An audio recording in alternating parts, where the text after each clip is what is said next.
आजकल के दौर में अधिकतर लोग अपने जीवन से असंतुष्ट हैं।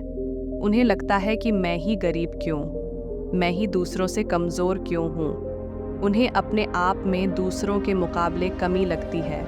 वे इसका दोष भगवान को देते हैं, उन्हें अपनी स्थिति का कारण ठहराते हैं। इस कहानी में आपको इस प्रश्न का संपूर्ण उत्तर मिल जाएगा और आप अपने जीवन से संतुष्ट भी महसूस करेंगे।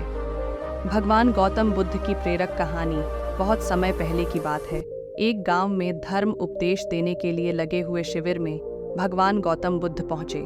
गांव के लोग अपनी अपनी समस्याएं लेकर उनके पास जाते और उनसे समाधान प्राप्त कर नई ऊर्जा के साथ वापस लौटते। गांव के बाहर एक गरीब राह में बैठा बुद्ध के पास आते जाते लोगों को निहारता रहता। उसने क्या देखा? दुखी चेहरा लिए भारी कदमों से लोग भगवान गौतम बुद्ध के शिविर में जाते और नई ऊर्जा के साथ चेहरे पर खुशी व आनंद लिए वापस लौटते। गरीब ने सोचा, क्यों न मैं भी भगवान के पास अपनी समस्या लेकर जाऊं। यह सोचकर हिम्मत करके वह भी शिविर की ओर चल देता है। शिविर में एक एक कर क्रमबद्ध तरीके से व्यक्ति को प्रवेश मिलता है, इसलिए वह भी अपनी बारी की प्रतीक्षा करने लगा। जो कुछ उसने रास्ते में देखा, अब यहाँ उसे साक्षात देखने को मिल रहा है। लोग एक एक कर अपनी समस्याएं बता रहे थे। भगवान गौतम बुद्ध चुपचाप शांति से सबकी समस्या सुनते और जवाब देते। उसकी भी बारी आई। उसने भगवान गौतम बुद्ध को प्रणाम किया और बोला, भगवान, मैं ही गरीब क्यों? भगवान गौतम बुद्ध मुस्कुराए और बोले, तुमने कभी किसी को दिया ही नहीं, इसलिए गरीब हो। इस पर वह आश्चर्य से वह भगवान गौतम बुद्ध का मुंह ताकने लगा और बोला, भगवान, मेरे पास कुछ देने के लिए है ही नहीं। बड़ी मुश्किल से गुजारा हो पाता है और कभी कभी तो भूखे ही सोना पड़ता है, इतना गरीब हूँ। भगवान गौतम बुद्ध शांत भाव से बोले, तुम्हारे पास एक चेहरा है, किसी को भी मुस्कुराहट दे सकते हो।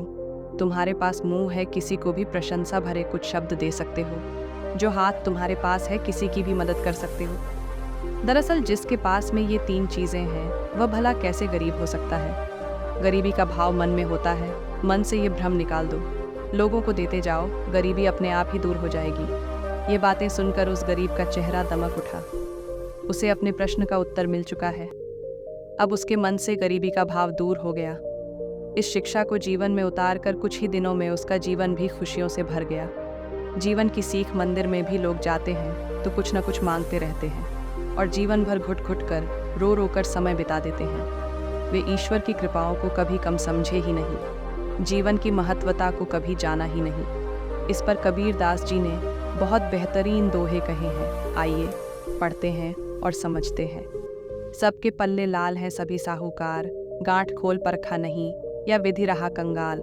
यानी सभी के पास ज्ञान है जो कि ईश्वर की अनमोल देन है, जिसे हम कभी जानने समझने की कोशिश ही नहीं की, इसलिए हम सुख का आनंद नहीं ले पाते। मित्रों, मनुष्य जीवन एक अनमोल अवसर है और विधाता की असीम कृपा का तोहफा है।